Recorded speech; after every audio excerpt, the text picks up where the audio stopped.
Hello, in today's vlog I'm going to be talking about what happens when your dream home that you're building becomes a nightmare. Basically when you're in a situation where you bought the land, or perhaps you are going to buy the land from a developer. They're going to be building your home and you put some cash advances in and things aren't being done. You find out regularly that they're not doing the work that they're supposed to be doing. You've talked to some of the contractors if you're on site and you're seeing that while you've been making all these payments, really not much has been going on. I've had those situations. I've had them. I've been practicing I'm Dan Marr. I've been practicing for 36 years, and I both practiced in New Hampshire and Massachusetts. And I've had circumstances where our clients have either bought the property itself, the real estate, and then they've had the land, the building being built on it, or they actually are going to be buying both the land and the building at the same time. And in that situation, sometimes, most of the time, the developers are wonderful and they do a nice job. But of course, I'm dealing with things when things go wrong and you get a bad developer. One of the things I would recommend if you start off this process is, if at all possible, if you can be purchasing the land itself and then having them build on it.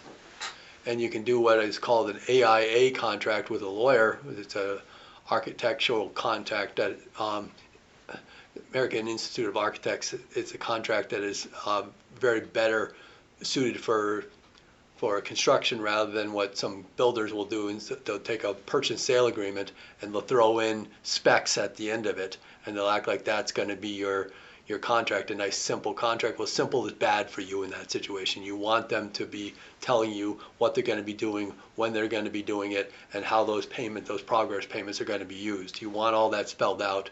And if you're funding it yourself, you have that much more of a difficulty because you don't have a construction lender, a bank saying, no, we're requiring proofs of these releases before we release these monies. And you might be dealing with $1 million, $2 million, $3 million home on these circumstances, and you want to make sure that the payments that you're making aren't just going to pay off this developer's gambling problems, his drug problems, or his other creditors that he has out there. And I've seen that before. So you have to deal with those issues and make sure that you have the contract. If you don't have that contract, you can still go forward. I've had cases where clients have come to me after the fact and we litigate. And one of the things you have to do in this situation is not continue to talk to this guy or gal when they're being friendly and stuff. You have to make a decision when you're being taken advantage of and then go for the throat in court. But go for the throat. In all seriousness, you have to be very aggressive. If you can attach their funds and you can show that they've committed this fraud, sometimes you'll find out that they've committed fraud in other circumstances. In those circumstances, when I'm very aggressive against a fraud, and I'm not talking about somebody that just is, you need to give them some leeway to deal with this issue, and we've dealt with those quite a bit. There's negotiating. But when you have to deal with a fraud, you have to go after them very aggressively, try to get attachments on their property, and sue for the fraud that they've committed. They've embezzled your funds, go after them for embezzlement of the funds, misappropriation of the funds.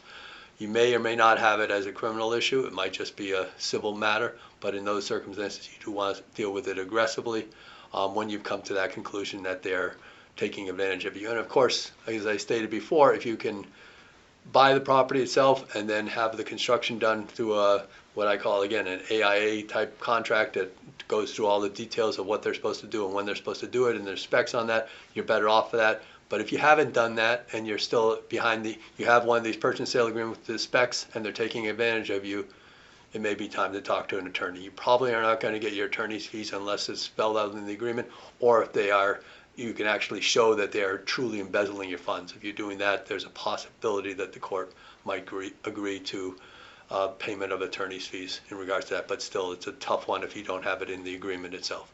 So I'm happy to talk to you. My name is Dan Marr, M-A-R-R. I've been at Hamlin Kerrigan here in Nashua, New Hampshire for 36, coming on to 36 years.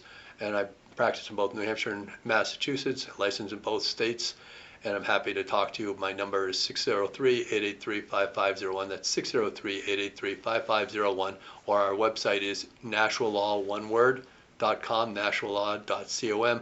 And we have these blogs and a lot of other useful information in there, as well as the information about the rest of our attorneys in this office that range from a variety of legal practices. Look forward to working with you if the opportunity arises. Thank you.